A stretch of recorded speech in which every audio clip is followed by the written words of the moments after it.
We're live. So happy Friday, everybody, and welcome to another episode of DMI Live. I am Baron Capers here representing Digital Media Institute in Shreveport, Louisiana. Today our guest is Emily Hamann. All right. Hey. How you doing, Emily? Hey, good. How are you? I'm doing well. Emily is the founder of Social Butterfly Advertising and Design, two-time Addy Award winner, and has been doing graphic design for how long now? I would say like the digital media realm about 13, 14 years, but all the different fields I'm involved in, and my experience varies. Awesome. So today, guys, we're going to be going over like some different variations of advertising and design. We're going to go behind the scenes, look at some programs, and Emily's going to show us all this cool thing she's been working on. I hope you hang around with us. This is going to be a really, really cool episode. Awesome. Okay. Thanks for joining us again, Emily. Yeah, absolutely. It's my pleasure. Awesome. So tell us a little bit about yourself, if you don't mind. So I graduated from Centenary and jumped straight into the nonprofit world working in publications, which I really loved. Worked over at the American Rose Society doing their magazine and stuff. And then kind of jumped ship over to a marketing firm where I ran social media accounts, which is something that I had done a little bit in high school when pages were really becoming a big deal. And then after that, I had an opportunity to be a part owner of a print shop. So kind of tried to get a well-rounded experience in all the different fields for graphic design. And then after a little bit of that, I was like, well, kind of want to try and move into these realms that are expanding a little bit, which we'll talk about a little bit later. But kind of want to be my own boss, take on clients that were local, that I loved, that I already patronized pretty frequently. And it's been one of the best switches. It's been interesting jumping straight in from having a bigger work environment to doing freelance stuff and just really being in charge of the clients that I take and how I take those. It's been a lot, but it's by far my favorite so far. Oh, that's pretty cool. So tell us about some of the things you used to do at the American Rose Society. So we did when you say you work in the nonprofit field, basically whenever they find out you have a new skill or a new talent, it kind of gets added onto your job. But because you're working for this common goal, it's not such a big deal. So when I worked there, I did web design for them, or web design maintenance, photography, editorial design for their magazine, social media. I mean, you name it. If it was even just helping people with email problems every once in a while, like, like I say, when they find out you can do it, it gets added to your job. It does. But it was really great. It was one of the best fields to jump in straight out of school, because you do get to round out all of these skill sets, and there's not like this high amount of pressure with these huge paying clients, and you could lose one of the biggest accounts and get fired. It was more so like I said, we're working towards a common goal, and I got to design really beautiful stuff. I mean, designing everything with roses as the center of it. I mean, that's my style. I loved it. That's pretty cool. Yeah. So what made you like want to go into the artistic genre? So me and my sister have always been really into arts and drawing and painting and stuff, but it got to be, I was a teenager and I realized, man, I am just not good at drawing. I'm not good at painting. I'm not great at art. I understand the colors. I understand I understand when something looks good. I understand when it doesn't. And I eventually just wanted to do photojournalism. I was like, well, that's something I can control. I can see the view is great. And there wasn't really a great program where I was going. And I was speaking to one of the advisors about maybe making like a photojournalism degree. And she was like, I don't know, I think we could really use you in our communication new media design program. And so gave that a shot, and just like the various outlets for creating art. I mean, the possibilities are endless. It was sure I can't draw with a pencil and I can't paint, but I mean, all of the other tools that are available to make beautiful work, it was really inspiring. I swapped my majors maybe like once over, and once I was there, I was stuck on it, and I've loved every bit of it ever since. Maybe not so much video, but I'm actually dabbling in that a lot now. I really only do a lot of social media video, but with all the tools that are out there now and the cameras on iPhones and gimbals and stabilizers and quick video editing tools, I mean, right down to TikTok. I mean, what a great community platform to share and really just credit people for great work and just keep creating more creative content. Like, so I think that that's something that I'll be dabbling a lot more in this year as I get more social media clients. But all right, that's going to be awesome right there. yeah, I think so. Cool. Hey, well, do you have anything you want to share with us, like on your screen, or yeah, for sure, programs that we would like to look at? Yeah, I will go ahead. I'm going to pull up one of my the clients that I picked up this year is a hair salon that I go to all the time. I have some friends and family that work there, and just really had been in there maybe like once a week. I'm always up there saying hi to everybody. And finally I was just like, you know, these are the clients that I want to go for. I want to go for clients that I don't have to advertise. I'm just telling the truth. Like, I know they produce great work. I mean, I'm in there every week. I believe in what they do. It's easiest to advertise when you don't have to advertise at all. Exactly. And so, and I've always said social media works really well when you can have a super well-rounded team, a team that's already going to be able to be up there, someone who's kind of involved in the process as it is. Otherwise you get not as organic content. It works best with like a full team, people on staff there, plus a brand manager kind of helping out and working on it. And I'll show y'all an example of some of the video editing that I've been doing. But I mean, it's professional quality work for, I mean, while I'm sitting here learning these other programs, using a gimbal and using a phone, I mean, it's worked for me. So let me pull up their page. Well, working in the industry, you have to, like, you know, be flexible and, you know, because technology is always evolving, and we have to, you know, be like a rubber band and be able to adapt to those things. And I've had people reach out to me just because I've been doing social media. Like I said, I've started a couple pages back when they were kind of new, and there's no help center really at Facebook. You can't call Facebook. It's amazing with all the money you're throwing into it. You can't call Facebook and say, hey, I can't get this to work. I need help. So it's really been over the last 10 years, just a process of just trial and error, like sitting here, trying new things, finding out that it's a loophole, finding out that you sometimes just get stuck in things. I mean, there's times where I've had to wait 2 years on a resolution for a client and just said, the solution doesn't exist yet, but we're going to fight for it. Yeah. So I've had people reach out to me about troubleshooting sessions and like just Zooms, especially since COVID has broke. A lot of people have reached out to me. They're like, hey, we know we need our social media page up and running. What are we doing wrong? And I'm like, well, let me consult you, because at the end of the day, I want the community to know about places they already should have known about. I want local clients that I really believe in. And I want to make them look national with like, but retain some of that local feel, you know? That's right. You know, let me grab this feature. So that's Shreveport. Is it working? Cool. Yay. Hey. So this is one of the pages that I ran. And when I say keep a local feel, but make it look national, that is my main goal for all of the clients that I pick up is I want people to recognize people in these pictures as people in their community. I want them to be engaged in content because they know who they are. And one of the things that we really work on is not finding workarounds for Facebook's algorithms. And I mean, this is with everything in the digital world. I was mentioning earlier to you that SEO is blowing up a whole lot, and that's search engine optimization. Finding workarounds for stuff like this is possible, but it's just not the best practice. So let's say that Facebook wants a good mixture of organic content that shows people that people want to engage in. They like a good mixture of shared content. They like photo albums with like a purpose to them, like a good mixture of it. And that's why I say that it works best as a team. So you have stylists sharing things. You have your occasional branded stuff that says, hey, we are a serious business. Like this is who we are. This is our brand, but also look how fun we are and look how many people you know in the community who work here and thrive here, essentially. Let me go to that one of those videos.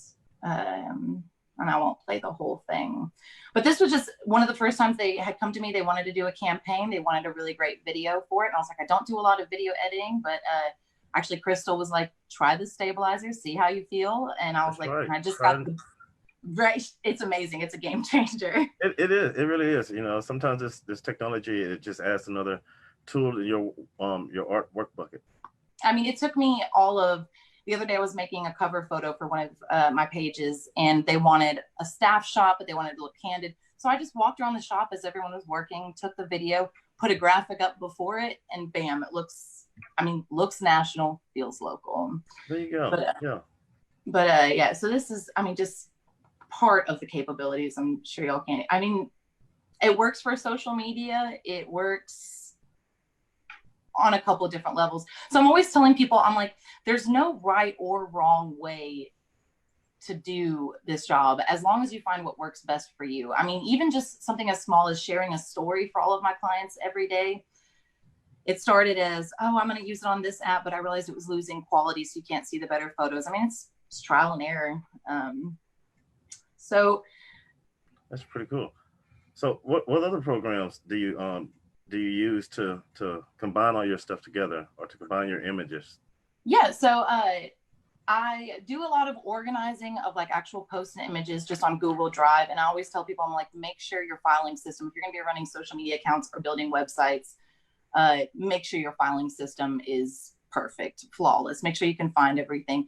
And super simple, I'll just set up a PDF with their copy and photos, and then I can send it to them for editing. But then for on the fly kind of stuff, I always recommend this to local people who don't have the biggest budget. I'm like, if you need something on the fly and you don't want to have to pay me hourly, Canva is a really, really great tool for people who know that they need to start putting stuff on social media and like working on a brand, but don't have the time to sit there and learn, spend a couple years learning Illustrator. That's right. So they have great templates for Instagram stories. In fact, I kind of use Canva for my own personal page. Like when I say branding is super important, like branding goes right back down to the person. Like for me, if I'm trying to market myself as a local freelancer, I want branding on my own personal page to be reflective as well. Because if I'm the social butterfly of Shreveport, Louisiana, I want to represent that in all outlets that I can. That's right. But they have Instagram posts. And what's really great about it is, let's pull up an Instagram story. They've got a lot of really cool templates. So like I said, let's say you take a picture of something on the fly, a picture of hair, or you just need to get a COVID update up and running. You create your story, and then let's say they want to put it on the page as well, just not the story. You can go ahead and just hit resize, copy that design. It's so simple. You can do it from your phone. It's a little easier doing it from a desktop, but it's all very self-explanatory. Cool. But you can edit. It's like Illustrator kind of for dummies, is what I say. Yeah. And I'm like, it makes it so easy, because Illustrator. It's like, there it is. Here's your art. Boom. Mm-hmm. Now, what I don't like to see is someone create a logo just off of Canva. I'm like, hey, give them something a little more creative. But yeah, it works. It works really, really well. And I can see that. I've actually been doing a lot of social media like scheduling for a while. So I've had to use a lot of different tools. And when I say a lot, I mean a lot. And this is not a plug for later. It's just the easiest one that I found. I know a lot of people like using Hootsuite. And I've used Hootsuite a lot. I just find a lot of connection issues with it. But later, after like using a couple different platforms, kind of seeing what they offer, later is one of the quickest at adding new features. So before, you couldn't upload your stories, you couldn't schedule multi-photo posts, there was just so many things. You can't tag people from the platform. So it got to the point where I'm scheduling half of my things on Facebook, half of them on these other platforms, because I want to be able to tag. I want to say, is feeling hungry at wherever. I want to be able to add those little things that are like a personal touch to a post. And this to me is probably the best platform that I've found for it. And I do actually still schedule a lot of posts on the back end of my social media pages that I run on Facebook, just so I can be a little bit more targeted in my ads. But let's say you're just a mom and pop shop, you have a little bit of help from your niece or your nephew, they've shown you Canva, you can throw $100 onto Later or Hootsuite, one of these different like social media scheduling apps, and they'll pick who is the best, or they'll pick what ads they think will run the best. They will pick optimize. They'll make sure there's low text. They'll say they have an algorithm as well that like can determine which posts will be the most popular, and then they'll pick those and throw some money at them. But you can be as involved or as removed from it as you want. But I definitely recommend something like this, even if you just post maybe 10 branded posts a month, and you just have all those scheduled. And then in the meantime, you post all this like organic content. Say you made a cool cocktail at your bar that you want to share. Those things are what you would do to kind of mix up the content. So I'll go here, and as long as I can see some mixtures of the types of content that's being shared, I'm happy. So yeah. And this is also like that. That's a nice hair design too. Yeah, right. Colorful stuff, Yeah, it really catches your eye. That's what you want. That's why I'm like, you got to pick clients that you really believe in. Like I've had some really just off the wall, specific temperature controlled insulation system services, and that's a really hard client to make look cool. But and that's when you have to really sit down and be creative, because anybody can sit here and post these things, but that's when you bring in a brander or a freelancer, somebody to actually bring out campaigns for you. So if somebody's got like a service that is hard to sell, I mean, it's to a very specific niche audience, I'm like, all right, well, we need to be running giveaways. We need to be involved in the community. We need to do some volunteer work. You need to show the community that you care about them, because, I mean, that's going to make your page blow up. I think one of the most popular pages, when I had one client that was, that did like commercial air conditioning units. And I was like looking for some motivation. I was like, gosh, where is the motivation? How do I make people care about what they're doing? And one of the most popular pages in Dallas is an air conditioning service. And they just were very involved in the community, would post funny videos, really let you meet the employees that worked there. And I think that was, I mean, it's an ingenious marketing strategy for them. That's pretty cool. Yeah, that's a smart way of doing that. Building the community's trust. Yeah. First wants to call you. Yeah. How often do you make posts, or how often should somebody make posts if they're trying to start a brand or build themselves as a brand? That is a really great question. I recommend that clients, depending on what services they offer, if they're a restaurant, they can post anywhere from 1 to 3 times a day. And I really recommend, at least once a day, because people like seeing food content. You're never going to bore them with giveaways and free food and pictures of burgers and stuff. Now, let's say you're something a little bit more niche, like a law office or something. Maybe, and depending on if you found a good rhythm of good content that people like, go ahead and post once a day. But if you're just posting this branded content just to keep something up on your page, I recommend no less than 2 to 3 a week, because your page runs the risk of entering what's called like a dormant stage, where it just starts to not be taken as seriously. It starts to not be taken as seriously in their algorithm, like what posts show. Because basically, if you have a page, the only people who are going to see what's on it are people who've already liked it, or the people you pay to see it. But you can kind of fudge that with people's friends and friends of friends, as long as you can show Facebook that, hey, we are a force to be reckoned with. We're going to bring users to this Facebook page, which is essentially what they want. They want more people on the platform. That's right. So if you show them, hey, I've got 4,000 followers and they check in daily, they're going to take your page a little bit more seriously. Mm-hmm. You just never want to go into what's called the dormant stage, where there's just nothing being posted, no messages are being answered. It's really hard to pull yourself back up into a better standing. And there's a lot of things you can do with that. It's almost like Facebook has become like a secondary search engine. And that's why search engine optimization is really, really important. Even on social media platforms. I mean, within each of my posts, like right here, I know that this is already a daunting, let me share that screen. Share the screen. Yeah. share with us. Here we go. Hit share button. Yeah. Oh, and then share. Yeah. You guys forget to share. I've been doing so many Zoom calls. You'd think I had it mastered by now. Okay, so this is already a pretty daunting chunk of text here on social media as well as billboards. Sometimes people will stop to read it because the message is important, but I want people to know we're back from COVID. And if they read everything else, great. If not, at least they know that we're back out here. That's right. So this might be a daunting chunk of text, but people who have missed appointments, they're going to read through it to figure out how to get their appointments rescheduled. Mm-hmm. But then let's say that they're people looking for open salons. I always include a bunch of hashtags because these show up in searches as individual words and individual posts. So this is my little hack for search engine optimization on Facebook. I hide my hashtags because they can just be a little bit daunting, but I want to make sure that they're included because, I mean, they're real hashtags. Some people want to know about the new Redken colors. I mean, that's right. Or if you're looking for a Redken salon and you search Redken Salon Shreveport, it increases your chances of that getting pulled up. So sure does. But I also want to make it look nice. I don't want it to be too much. But yeah, so I would say Videos. I like that. Yeah. So yeah, you also teach at DMI too, and yeah. teach advertising there. And so what you want? Would you like to share like what you are teaching your students up there?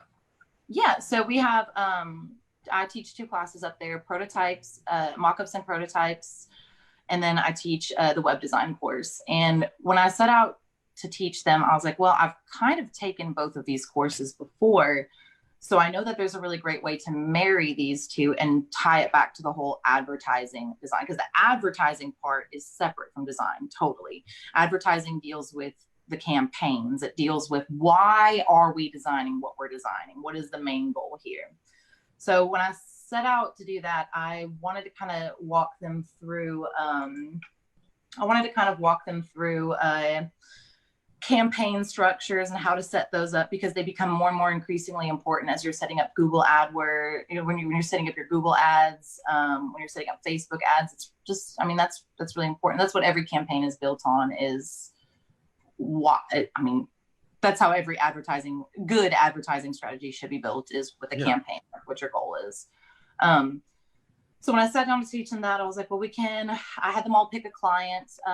Someone picked Lila. I had them pick a fake client, and somebody picked Julianne's Bakery. And then someone else picked a general store out in Longwood. And I was like, well, let's start from the beginning. Let's identify the problems, and let's give them 5 media deliverables, whether it's a mock-up social media page, which is our mock-up section, a website. Let's show them. And it wasn't really teaching them design. It was teaching them how to then implement their designs, like to present to a client. So that was the prototypes mock-up side, which is why we picked a fake client. And then web design really tied into it, because I was like, man, that's the 5th media deliverable that they would need in a prototypes mock-ups. It taught them sitemaps, wireframes, and then I taught them a little bit of developing, just so they understood. When you go, let's go over here to, let's go over here. So there's varying platforms for actually doing web design. Squarespace is a really easy one. Wix is another really easy one. WordPress is one of the bigger ones. And it's got a lot of really cool integrations like Elementor that help make it act like Squarespace, so that you can do way easier design. The design process is just way easier on Elementor. But I wanted them to learn a little bit of the actual coding that goes in the back end of it, because you'll get this warning every time you actually try and sit here and do some main editing. They're like, hold on, you are about, and I don't know, can y'all see? It's saying, hey, heads up, you're about to mess with some serious coding here that could destroy your site. Yeah. And so I wanted them to understand how an actual web page is built. We did very, very basic CSS and HTML, but those are little things that I didn't think would help me, because we have all these builders. But if I can go in on the back end and really manipulate something the way that I want to, I mean, it opened up a lot more possibilities. But I'm gonna show y'all one of the pages that we're just working on as a tester. It's actually for DMI. And plus, if it ever breaks down, you can go back in there and fix it yourself. Exactly. My coding is backed up. Everything. I back up all of my clients' coding, because I'm like, one day they're gonna go on the back end and they're gonna accidentally destroy something, and I'm gonna be able to be like, oh, give me a second, I'm gonna play Hacker Man, but really I'm just recopying my code. So it's really good. So everyone sees whenever I started in web design, these functions, this hover, all of these fun animations and stuff, they seemed unattainable. And I actually did some hand-coded websites just using HTML and CSS, just to make sure that I could, and round that skill out. But then as soon as I ran into a couple of different tools, and I have a really great SEO freelancer that I work with, it really is I can know everything about web design, but there's no way I can know everything about web development, social media, SEO, all of this stuff. So that's something that I found has been really important in the freelance community, is bringing other people on. So Whereas web design might be my specialty, I'll have another SEO guy come in here and he'll tell me at least what copy to write, what keywords to use. So that's something I was trying to tell them. I was like, hey, this is just a web design course. We'll talk a little bit about what SEO is and what it means, but these are the bare bones here. And here's the tools to do it. But honestly, if you sit down to go work at a web design firm that just specifically does that, you don't get to be the web designer, SEO person, web developer. You don't get to be all of those things. So it's, do you want to pick a specific field to be super, super, super great at? Or do you want to kind of have your hand in 1,000 pots like I do and work with your community? But yeah, so Elementor is really, really great. If you want to get into some web design and you don't really want to use Squarespace because you like your website to just really, really thrive, or you want more control, I definitely recommend. Let me go back over here. I definitely recommend using Elementor. It's one of the easiest, and I'll show y'all literally how easy it is. It's crazy. Crazy easy. That's what it's crazy easy, right? Because yeah, when I was, as soon as, like, I had seen them lament the entire time about, oh, coding is terrible. Oh, we hate coding. And I'm like, yes, me too, you guys. I hate it too, but you've got to understand how it works. And then as soon as I showed them Elementor, all of a sudden it makes more sense. It's more fun. They have like really creative control. And I'll pull that out. But as far as some of the other people to understand programming, because they just think it's just all numbers and like they don't have any creative control about it. And that's one of my favorite things about doing freelance is I get to pick the freelancers that I want to work with. I've seen their work before. I know it, rather than working. And there's a lot of benefits to working for a bigger firm. Do not get me wrong. But it is kind of nice to have, you know, complete creative control from, oh no. No. I know. There we go. Okay. Page. Yeah, I know. We're back. No fonts yet, but we're back. That's awesome. It's doing good. This is all part of it, you know, the loading process. Yeah, you're doing the best you can. We're all proud of you. But yeah, and some of the other tools while that's loading, some of the other tools for web design. I mean, there's, and one of the things when I was teaching like the prototypes and mockups is kind of an abstract course, I guess. I taught them, I was like, man, you can use Canva to create mockups. You can use SketchUp is another really good one. And then Illustrator even has a program that's specifically used for making mockups. There's some that you can make interactive with actual clickable links and stuff. I mean, and then even on Elementor, if I wanted to create in Canva, if I wanted to come over here and just pick, I would just size this to be a normal web page size. I'd put all my buttons in here and then cut it into a couple of different chunks, save these parts out separately. And if I really wanted to make like an animated, actual workable mockup, but it's not really, really finished, we just plug all those designs into Elementor and just make those links live. Like, and is the page up and running again? It is loading. All right, here. It's getting there, I swear. I thought you were looking at it and like not sharing again. I was like, no. Oh yeah. I'm like, we'll just pretend that's oh cool. Yeah. I was looking over at Canva, yeah. But here, let me do that one more time. Screen share that. If Crystal comes back in, I'll be like, hey, your internet. Yeah, like I was saying on this, I was telling them, whatever program you can use to do the work as fast as possible. Because one of the main things that's been drilled into my brain since leaving nonprofit is billable time. And especially as a freelancer, it's probably the best lesson I learned, because I had to actually sit down and say, how much do all my tools cost?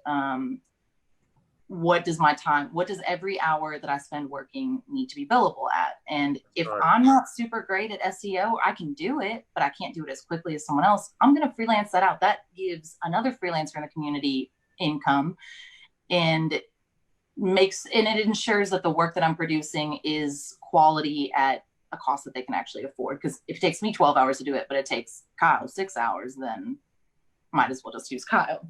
But yeah, so when I was showing them how to make like mock-ups for their websites, I was like, you can create your first section here, put a button here, drag this into Elementor as just the background of this image, and all of a sudden you have a website that your clients can actually go to and click on. Because at the end of the day, we're not selling this to other designers. We're not selling this to, I mean, for the most part, you're selling to the clients, and making them feel as involved as possible is one of the main points. Was keep it simple, save as much time as possible, which is why we do sketches, mock-ups, and wireframes. It's to save ourselves time, because if I create this whole web page and then I show it to someone and they're like, let's start from scratch, I really kind of wanted to go in like a more fun, cutesy cartoon. I wanted to go with that direction. Then we've wasted a whole bunch of time and everyone's feelings are hurt. And that was do what? I said we don't want to do that. Yeah, that was one of the main things, is telling them, hey, I know your feelings are hurt because I don't like this, but that you've got that has to be the first thing you get over, honestly. And that was the hardest thing for me, was when people said, oh, I don't like that. I'm like, oh, sorry. That's right. Don't wear your feelings on your sleeve if you're an artist, because people will tell you no. Yeah. That's right. Or I don't think people understand that everything that you design comes from, I mean, a mixture of your brain, heart, and just like passion for what you're doing. So when they do say, oh, I hate that, I think there's a knowledge gap there. No one is ever trying to hurt your feelings. Right. It probably does look great. But yeah, now that Elementor has loaded, I'll just show y'all some of the really just. Well, hold on, we're out of time. I mean, do you want to you have any words of wisdom? I know when the program opens up, it's like it's time for us to go. Right. Hey, that's cool. Y'all just play on Elementor on your own. It's super easy. It's a drag and drop function. It's great. Awesome. But words of wisdom, try out a couple fields first. Really get your hands in a couple different hats. See what you like best. Round out your skill sets. So then at the end of the day, you can be confident and say you know what you're talking about. And you can sell the best work to clients that you really care about. So. Awesome. Well, thank you, Emily, for joining us once again. Yes, thank you so much for having me. Yeah, thank you. And don't forget to check out her stuff. It's at Social Butterfly Advertising and Design. This is Emily Hamann, and I'm Baron Capers. Crystal Davis is our producer, and you guys have a good weekend. All right, bye-bye.